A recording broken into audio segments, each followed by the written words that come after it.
You know, Alex, I've spent 30 years convincing wood to stay flat and metal to stay square. But there is a specific kind of madness that only happens when you try to wrap a soft, squishy thing around a hard, wooden thing. Is this you admitting that fabric is your kryptonite? Because I remember that simple ottoman you tried to redo last spring. We don't talk about the Great Ottoman Incident. I ended up with enough staples in my shop apron to build a bridge. But here's the thing. Nobody tells you about upholstery. It's 10% sewing and 90% engineering. Most woodworkers treat a cushion like an afterthought, like they're just gift wrapping a box. But if you don't understand the deck, the foundation, you're basically just building a very expensive trampoline that's going to fail in 6 months. Okay, wait, hold on. The deck. You're already using the jargon. For those of us who haven't spent 5,000 staples on a wingback, what are we actually talking about when we say upholstery? Because to me, it just looks like foam and pretty fabric. That's what the big furniture stores want you to think. Think of it like a house. The wooden frame, the part we woodworkers love, that's the foundation. But the deck is the flooring system. In a traditional piece, you've got jute webbing stretched tight, then you've got springs, then burlap, then padding, and then the fabric. If you just slap some foam on a piece of plywood and staple a curtain over it, let's just say I paid tuition on that lesson back in the 90s. I made a dining chair for my mother-in-law. 2 months later, it sounded like a dying accordion every time someone sat for dinner. Nothing says I love my mother-in-law like a musical chair. But seriously, is it really that complex for a beginner? If I've got a tired-looking chair from a thrift store, do I need to learn 18th century spring tying just to make it sittable? Not at all. And that's what I wish someone had told me. Start with a drop-in seat.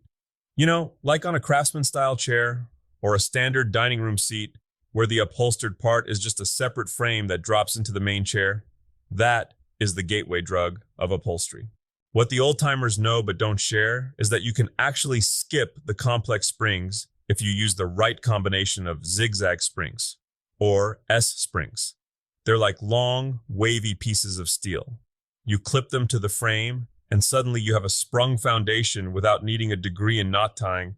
Okay, but what about the squish factor? I've seen people use everything from old towels to that green foam you find at craft stores that smells like a chemical factory. Don't get me started on the green foam. What they don't put in the manual, and certainly what's missing from those 60-second Instagram makeover videos, is layering. You want a high-density foam for the base, maybe 2 inches, and then you wrap that in something called Dacron. It's a polyester batting. Why the batting? Is it just for softness? It's for loft. It fills out the fabric. Without Dacron, your fabric will look wrinkled and loose. It's like a well-tailored suit. The padding underneath is what makes the lines look sharp. If you skip the Dacron, your chair is going to look like it's wearing a t-shirt 3 sizes too big. Ask me how I know. I can see the visual. So we've got our frame, our S-springs, high-density foam, and the miracle Dacron. Now we get to the part that scares me, the corners. How do you get those crisp, professional hospital corners without it looking like a bunched-up mess? This is where people panic. They start stapling like they're in an action movie. But nobody warns you about this. The secret isn't the staple gun, it's the centering pull. You put one staple in the middle of each side, north, south, east, west, just to get the tension. Then you work from the center out. Like tightening lug nuts on a tire? Exactly. If you start at a corner and wrap around, the fabric will walk on you. By the time you get to the last corner, you'll have 4 inches of fabric bunched up, and you'll be questioning your life choices. For the corners, you want a butterfly fold. You trim the excess meat, the foam and batting, back from the corner of the wood, so you aren't trying to fold through 3 inches of fluff. Then you pull the point of the fabric over the corner, staple it, and fold the 2 ears in. It's like wrapping a very heavy, very expensive birthday present. Trim the excess meat. That's going to be my new band name. But wait, what if I'm using leather? Or that heavy vinyl? You can't exactly fold that the same way, can you? Leather is a whole different beast. Leather had a life before it was your chair. It has gave in some directions and is stiff as a board in others. What the YouTube tutorials leave out is that you often have to use a heat gun or a hairdryer to get leather to relax into a curve. And for heaven's sake, don't use your good woodworking glue on it. Please tell me you didn't try to wood glue a leather chair. I didn't say I did, I just said, don't.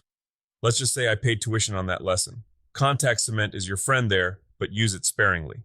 Okay, let's talk about the nightmare scenario. Pattern matching. Look at this chair. The lines on the seat match the lines on the back. How much math is involved here, Tiger? Because you know I don't do math on weekends. It's not math, it's waste. That's the hard truth. If you want a pattern to match, you have to buy about 20% more fabric than the chair actually needs. You have to find your vertical repeat, where the pattern starts over, and align the centers. That sounds expensive. It is, which is why I always tell beginners, start with a solid or a distressed look. Don't start with a grid or a stripe. If your stripe is off by even 1/8 of an inch, your eye will find it immediately. It'll be the only thing you see for the rest of your life. Every time you sit down to watch TV, that one crooked stripe is going to be screaming at you. I can feel the neuroticism from here, the scream of the crooked stripe. So, what about tools? I see you have this terrifying-looking curved needle. Are we actually going to have to sew by hand? Occasionally, that's for blind stitching. It's a magic trick. You use it to close up a seam from the outside so the thread stays hidden.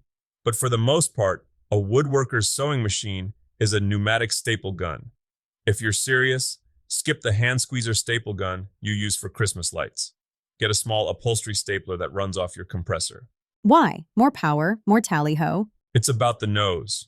An upholstery stapler has a long, skinny nose that fits into the tight crevices of a chair frame. A regular staple gun is too fat. It can't get where the fabric needs to go. I spent years fighting with the standard T50 stapler until an old-timer in an upholstery shop saw me struggling and just shook his head.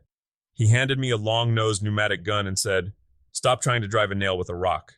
Valuable life advice in general. So, what's the one thing that ruins a project? The shop disaster of the upholstery world? Not checking for staples before you cut. You've got your favorite pair of $80 Ginger shears, the kind that can cut through silk like butter. You're trimming the excess from an old chair, you're in the zone, and snap.